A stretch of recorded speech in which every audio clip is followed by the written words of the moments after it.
Դեռ 1984 թվականից գիտենք, որ Իսրայելը հայտարարել է, որ Իրանը մոտ է միջուկային զենք ստեղծելուն, եւ այսօր էլ ոնց որ այս հակամարտության կուլմինացիան կրկին միջուկային զենքի ստեղծումն է։ Իսրայելը եւ իր դաշնակիցները չեն կարող հանդուրժել, որպեսզի Մերձավոր Արևելքում լինի անկախ ինքնուրույն ուժային կենտրոն։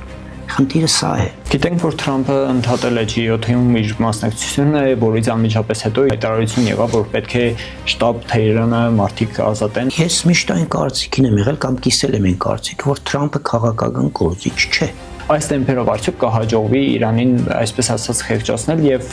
զերծ պահել, ցախողել միջուկային ծրագիրը։ Ես կարծում եմ, որ Իսրայելը խփում է համակարգին, իրանական պետության համակարգին։ Իրանի դեպքում հակահարձակումը կամ պատասխանը համակարգին չի ուղղված։ Բայց արդյոք կանխատեսելի է, որ Իրանում կլինի հեղափոխությունը, որը այսքան շատ ուզում են Իսրայելում։ Իսրայելի համար տաբուներ չկան։ Իրենք կարող են ոչնչացնել ցանկացած մարդու ցանկացած տեղ։ Թուրքիան մի կողմից դատապարտում է, որ չպետք է շարունակվի արյունահեղությունը, բայց մյուս կողմից եւ տեսնում ենք իսրայելական օդանավերը այնտեղ են։ Դե ֆակտո Թուրքիան աջակցում է Իսրայելին։ Թուրքիան այս հարցում միգուցե անել չի ուզում, որ Իրանում տեղի ունենա այդ իշխանափոխությունը։ Ինչով է դժելու Հայաստանը այս տարածաշրջանում։ Այս առումով արդեն մենք դժվում ենք։ Մեծ հավանականություն կա, որ Ադրբեջանը եւս քաղաքի